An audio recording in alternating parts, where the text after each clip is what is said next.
I should have never stopped at that motel. If there's one thing I've learned since that night, it's that some doors should never be opened. It was late, close to midnight, and I was driving back from a long nursing shift in another town. My eyes burned from fatigue, and the rain hammered so hard against the windshield I could barely see the road. I just needed a bed. One night of rest. That's all. That's when I saw it. A flickering neon sign. Rest Easy Motel. The irony of that name would haunt me forever. I pulled into the gravel lot, the rain easing just enough for me to step out. The place looked deserted. Paint peeled from the walls, half the lights in the Rest Easy sign were dead, and the office windows glowed faintly yellow. Inside, the air smelled stale, like mildew and old cigarette smoke. Behind the desk sat the clerk. Bill. His eyes sunken deep like he hadn't slept in weeks. "Evening," I said, trying to sound casual. "One room, please." He stared at me too long before sliding the register forward. His hand trembled slightly as he handed me a key. Room 6. Something about the way his lips pressed together made my stomach tighten, like he wanted to say more but didn't dare. "Breakfast?" I asked just to break the silence. "No breakfast," he muttered. "Just don't disturb the other guests." The way he said it made me pause. The lot was empty. I almost asked what he meant, but exhaustion won. I pocketed the key and walked out. Room 6 was at the far end of the hall. The numbers on the doors were faded, some missing entirely, but I found it. The door creaked open to reveal a small, dim room. Threadbare carpet. A single bed with a floral blanket. A desk with a crooked lamp. And a mirror, tall, cracked at the corner, facing the bed. I hate mirrors at night, but I was too tired to care. I locked the door, threw my bag down, and collapsed on the bed. That's when I heard it. Faint knock. Froze, listening.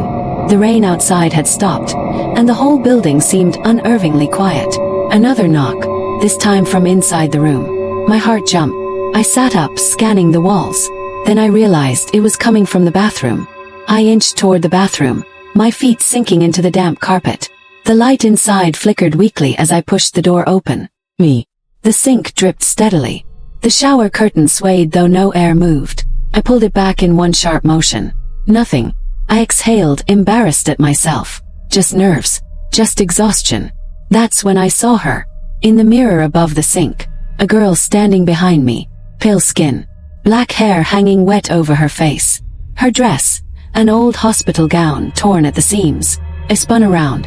No one there. When I looked back at the mirror, it was only me. I tried to sleep, but every creak of the building, every shadow on the wall, made my heart pound. Around 2 a.m. I gave up and sat at the desk. That's when I noticed the drawer. Inside was a small leather-bound diary. Its pages yellowed, its cover stained. Opened it. The handwriting was frantic, slanted across the pages. Room 6 is wrong. The girl comes at night. Don't look in the mirror. Don't answer if she knocks. If you see her, pray she doesn't see you back. My hands trembled as I flipped further. They say she died here. A patient from the old asylum across the woods. They brought her to this motel before it was a motel. She never left. She wants company. She wants us. The last page was smeared with something dark, maybe ink, maybe blood. If you hear her whisper your name, it's already too late. I slammed the diary shut, my chest tight. This had to be some sick prank. Some guest leaving behind a horror story for others to find. Right. I crawled back into bed, pulling the blanket up to my chin. My eyes kept drifting to the mirror, its crack like a scar running through my reflection. Then 3 knocks. Low. Heavy. From the bathroom again. My throat went dry. "Hello." My voice was barely a whisper. No reply. I got up, every nerve in my body screaming not to. I crept to the bathroom, hands shaking as I reached for the light. The mirror was fogged over, but I hadn't run the water. In the condensation, words appeared, forming as if drawn by an invisible hand. "I see you." I stumbled back, heart slamming against my ribs. And then, faintly, from behind the mirror, a whisper. "Emily." My blood froze. That was my name. Ran. I didn't care about my bag, my keys. Nothing. I yanked the door open. Except the hallway wasn't the same. The walls stretched endlessly, doors repeating, 666, each one identical. The air was heavy, pressing down on my chest. Turned back. The mirror was still visible through the open room door. And in it, her face. Clear now. Hollow eyes, mouth twisted into something between a scream and a grin. She pressed her hands against the glass, pushing as though she could crawl through. I slammed the door shut. I bolted down the hallway, trying doors. Olak. My own screams echoed back at me. The lights flickered, and every time they came back, she was closer. Not walking, not running, just there. One moment at the end of the hall, the next a few doors away, then closer still. Her head tilted unnaturally, like her neck was broken. Don't look, I told myself, tears blurring my vision. Don't look at her, just run. But the hallway never ended. The exit sign never appeared. Until suddenly I was back at room 6. The clerk was there, standing in the hallway. His eyes wide with fear. You saw her, he whispered. Help me, please. I begged, grabbing his arm. He shook his head.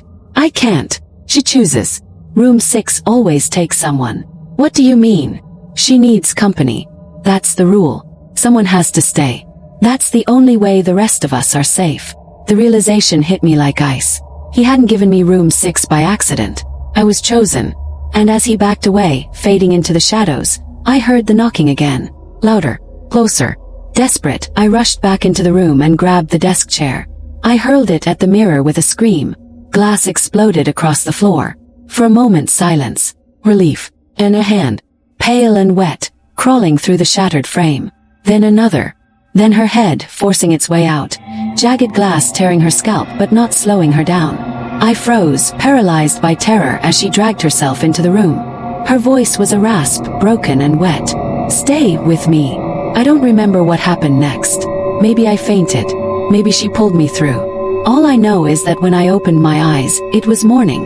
The room was spotless. No glass. No diary. No girl. My bag was by the bed. My car keys on the desk. Had I dreamed it? Shaking, I grabbed my things and fled. The office was empty. No clerk, no sign of life.